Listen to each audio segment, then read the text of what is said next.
अगर work from home 20% अगर जो वर्क फोर्स है गवर्नमेंट के इदारों में, अगर वो घर से काम करे 20% रोटेशन बेसिस के ऊपर, तो 56 अरब रुपए की बचत है सालाना। और दूसरा जो है, वेडिंग हॉल्स के टाइमिंग्स जो है ना, वो 10 बजे शाम, 10 बजे रात तक जो है लिमिट कर दिए जाएंगे। ऑलरेडी भी ये सिलसिला चल रहा है, कहीं पे ऑब्जर्व हो रहा है, कहीं पे नहीं हो रहा। रेस्टोरेंट्स, होटल्स और मार्केटें जो है ना, वो 8 बजे बंद हो जाएंगी। इसमें थोड़ी सी गुंजाइश है कि रेस्टोरेंट्स और जो हैं वो उनको आगे तक ले जाया जाए, घंटा या 1.5 घंटा आगे कर दिया जाए। लेकिन बेसिकली इससे 62 बिलियन रुपए की जो है ना वो बचत होगी। अस्सलाम वालेकुम एवरीवन। मार्केट्स 9 बजे बंद हो रही हैं।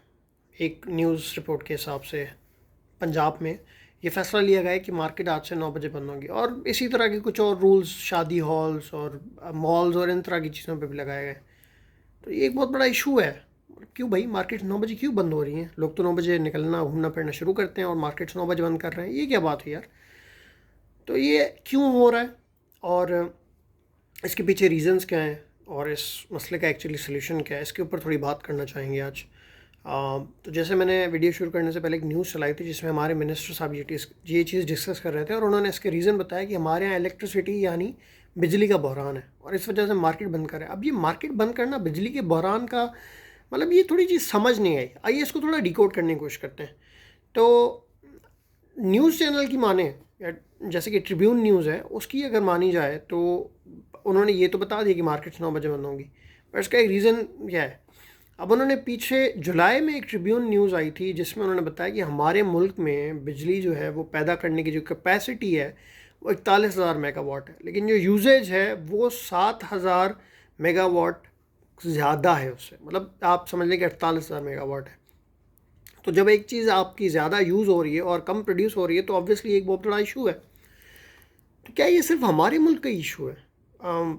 मैं आपको इसमें एक रेफरेंस पॉइंट देना चाहूँगा कि यार, गार्जियन और अल जज़ीरा की न्यूज़ को अगर माना जाए तो इस वक्त यूरोप में और ख़ास करके यूके में इस वक्त बहुत बड़ा इलेक्ट्रिसिटी क्राइसिस चल रहा है या एनर्जी क्राइसिस चल रहा है। अब उसके पीछे बहुत सारे रीज़न्स हैं और बहुत सारी वजूहत हैं, उनको हम आहिस्ता आहिस्ता डिस्कस करेंगे। तो ये मसला एक्चुअली एग्जिस्ट क्यों करता है, इसको समझने के लिए हमें पहले ये समझना पड़ेगा कि बिजली एक्चुअली बनती कैसे है। अब मैं यहाँ पे उन मशीन्स वगैरह की बात नहीं करना चाहूँगा कि जिनसे बिजली बनती है, वो तो ऑब्वियसली मैं इंजीनियर नहीं हूँ। मैं यहाँ पे उन चीज़ों की बात करना चाहूँगा जिनसे बिजली एक्चुअली बन रही है। तो बिजली बनाने के लिए हमें मेनली दो रिसोर्सेज की ज़रूरत होती है, एक तो रिन्यूएबल और दूसरे नॉन रिन्यूएबल। अब रिन्यूएबल रिसोर्सेज वो रिसोर्सेज होते हैं कि जिनकी जो है ना वो हमारे पास महदूद क्वांटिटी नहीं है, जैसे आपकी solar energy, wind energy, tidal energy, hydro electricity power generation. ये वो रिसोर्स हैं जिनमें हमारी जो है ना वो क्वांटिटी महदूद नहीं है। और उसी के बरक्स हमारे पास नॉन रिन्यूएबल रिसोर्स आ जाते हैं जिनमें आपका RLNG हो गया, फ्यूल हो गया, गैस हो गया, कोल हो गया, कोयला आपका। और वो रिसोर्सेज जो हैं वो बहुत लिमिटेड क्वांटिटी में है, और काफ़ी सारे कंट्रीज़ जो हैं वो अपनी एनर्जी या इलेक्ट्रिसिटी जनरेशन में नॉन रिन्यूएबल रिसोर्सेज ही यूज़ करते हैं। लेकिन उनके पास, एक तो अगर उनके पास खुद के पास उस चीज़ की प्रोडक्शन नहीं है, मतलब उनके मुल्क में जो है वो कोयला नहीं निकल रहा या गैस नहीं निकल रहा, तेल नहीं निकल रहा, तो उनके पास पैसा बहुत है उस चीज़ को ख़रीदने के लिए। या फिर अगर तो उनके पास से निकल रहा है, जैसे सऊदीया की मिसाल ले लें, दुबई की मिसाल ले लें, UAE की। वहाँ पे पेट्रोल बहुत ज़्यादा है, कतर है, वहाँ पे पेट्रोल बहुत ज़्यादा है, तो उनको मसला नहीं है, उनके पास रिसोर्स बहुत ज़्यादा है। लेकिन पाकिस्तान के जैसे कंट्री में जहाँ पे आपके पास रिसोर्स नहीं है तो आपको हर चीज़ इंपोर्ट करनी पड़ती है। अगर आप हमारा इंपोर्ट बिल देखेंगे तो उसमें बहुत बड़ा एक मेजर जो चंक होता है वो आपका फ्यूल का या पेट्रोल का ही होता है। तो हमारे पास क्योंकि रिसोर्सेज नहीं है तो इसलिए ये इस वक्त हमारे लिए इशू बना हुआ है। ठीक है। और इससे आगे हम बढ़ते हैं तो हम देखते हैं कि मैं आपको एक दो चार्ट्स दिखाना चाहूँगा जहाँ पे आप खुद देख सकेंगे कि हमारी इलेक्ट्रिसिटी प्रोडक्शन जो है वो एक्चुअली किन रिसोर्सेज को यूज़ करते हुए बनाई जा रही है।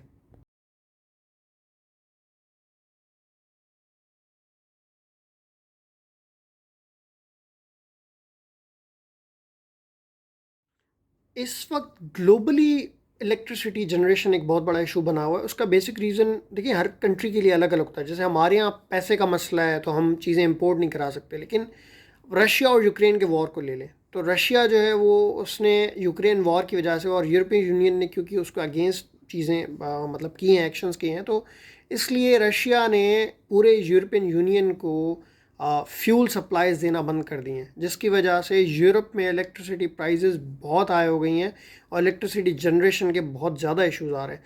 तो हर कंट्री के अपने इश्यूज हो सकते हैं इलेक्ट्रिसिटी जनरेशन के, और this is not the issue जो सिर्फ इस वक्त पाकिस्तान फेस कर रहा है। यूरोपियन यूनियन इस वक्त बहुत हाई इशू फेस कर रही है इस चीज़ के ऊपर, लेकिन हम बात करेंगे अपने कंट्री के मामलात के ऊपर। तो ये हमारा इलेक्ट्रिसिटी जनरेशन का या प्रोडक्शन का मिक्स है।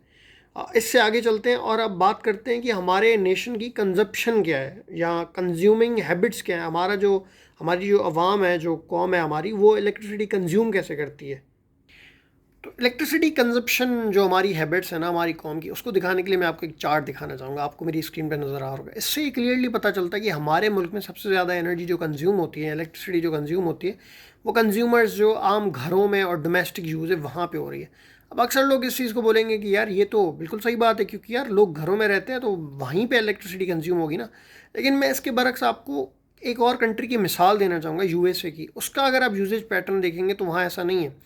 इवन उसके अलावा बाकी भी कंट्रीज़ हैं जहाँ ऐसा नहीं है। और ये क्यों नहीं है? क्योंकि मेजॉरिटी जो इलेक्ट्रिसिटी यूजेज असल में होना चाहिए वो इंडस्ट्रियल या बिजनेस यूज़ में होना चाहिए, क्योंकि ज़्यादातर एक्टिविटीज़, इलेक्ट्रिसिटी कंज्यूमिंग एक्टिविटीज़ वहाँ पे हो रही हैं। अगर 10 घरों में बिजली चल रही है तो वो एक छोटे से फैक्ट्री यूनिट के बराबर भी नहीं होगी।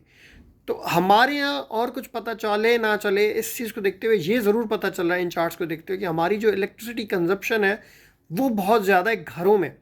और इसकी मिसाल मैं आपको इस तरह भी दे सकता हूँ कि आपने अक्सर देखा होगा अपने घरों में एक्स्ट्रा लाइट्स चल रही होती हैं, बल्ब चल रहे होते हैं, और चीज़ें जो है वो यूटिलाइज नहीं हो रही होती हैं फिर भी वो ऑन होती हैं। तो हमारे यहाँ जो हैबिट है वो एनर्जी सेविंग हैबिट्स नहीं है हमारी कौम की। अब हमने बात तो कर ली कि इलेक्ट्रिसिटी बनती कैसे है या हमारी आवाम कंज्यूम कैसे कर रही है, लेकिन क्या आपको वाकई लगता है कि ये 6 बजे मार्केट या 9 बजे मार्केट बंद करना या इस तरह की चीज़ें करना क्या वाकई इलेक्ट्रिसिटी बचाने में हमारी कोई मदद कर सकती हैं? तो मैं यहाँ आपको कुछ चीज़ें बताना चाहूँगा। बिल्कुल, अगर मार्केट जल्दी बंद होंगी तो ऑब्वियसली वहाँ पे जो इलेक्ट्रिसिटी की कंजम्पशन है जो एक्स्ट्रा है वो नहीं होगी, तो इससे हमारी बिजली बचेगी। इसके बरक्स मैं आपको ये भी बताना चाहूँगा कि देखिए काफ़ी कंट्रीज़ में ये चीज़ बहुत अच्छी मानी जाती है कि आपकी मार्केट जो है वो टाइम पे बंद हो जाए, क्योंकि लोग समझते हैं कि अपने घर पे अपनी फैमिली को भी टाइम देना चाहिए। हमारे यहाँ वो फिनोमेना नहीं है कि जो है ना वो आपको लाइफ अपनी जो है वो बैलेंस करनी है, वर्क लाइफ बैलेंस करनी है, आपको अपने घर को टाइम देना है। हमारे यहाँ ये सोच है, हमारे यहाँ रात को बाहर निकला जाता है और इस तरह की चीज़ें होती हैं। तो एक तो इससे वो बंद हो जाएंगी, और ना सिर्फ ये तो अभी पंजाब गवर्नमेंट ने एक स्टेप लिया है, बाकी कंपनीज इन इट सेल्फ भी बहुत सारे स्टेप्स ले रही हैं। जैसे अगर मैं आपको बताता चलूँ, मैं जैसे स्टेट बैंक में हूँ तो स्टेट बैंक ने एक बहुत अच्छा इनिशिएटिव लिया कि 6 बजे के बाद कोई भी लेट सेटिंग नहीं करेगा। या फिर कुछ कंपनीज ऐसी हैं जिसमें मैं जानता हूँ कि ऑल्टरनेट डेज पे डिपार्टमेंट आते हैं कि आज ये 4 डिपार्टमेंट आएंगे, कल ये 4 डिपार्टमेंट आएंगे, और ये पहले वाले 4 कल नहीं आएंगे, ये फिर परसों आएंगे। तो ऑल्टरनेटिव डेज़ की वजह से जो है वो बिजली बच रही है। या फिर काफ़ी कंपनीज ने वर्क फ्रॉम होम स्टार्ट कर दिया, उससे भी इलेक्ट्रिसिटी कंजप्शन पे थोड़ा बहुत इफेक्ट पड़ा है। तो इस तरह की चीज़ें लॉन्ग रन में या कुछ टाइम बाद आपको असर दिखाना शुरू करती हैं और आपकी बिजली बचना शुरू हो जाएगी। अब सिंस हम इस वक्त जो है वहाँ पे खड़े हैं कि जहाँ पे बिजली ज़्यादा बनाने के लिए हमें क्योंकि चीज़ें इंपोर्ट करनी पड़ती हैं और हमारे पास डॉलर्स हैं नहीं चीज़ें इंपोर्ट करने के लिए, तो हमें चाहिए कि हम अपनी जो है वो कंजप्शन को थोड़ा स्ट्रेट रखें और जो है वो बिजली की यूजेज को ध्यान से यूज़ करें। सिंस हमने ये सारा प्रॉब्लम एक जेनेरिक डिस्कशन में ले लिया है, तो मैं एट दी एंड आपको कुछ इसके सॉल्यूशंस भी बताना चाहूँगा, जो कि मैंने अभी थोड़े बहुत बता भी दिए कि कंपनीज क्या कर रही हैं। सबसे पहले तो हुकूमती लेवल पे हमें जो है ना वो रिन्यूएबल सोर्सेज की तरफ जाना पड़ेगा। एक अच्छी चीज़ ये कि हमारी कौम जो है वो सोलर एनर्जी की तरफ मूव कर रही है। आपने देखा होगा अब अक्सर घरों में जो है वो सोलर एनर्जी या सोलर पैनल्स लगे होते हैं, वो अपनी थोड़ी बहुत इलेक्ट्रिसिटी कंजम्पशन वहाँ से कर रहे हैं।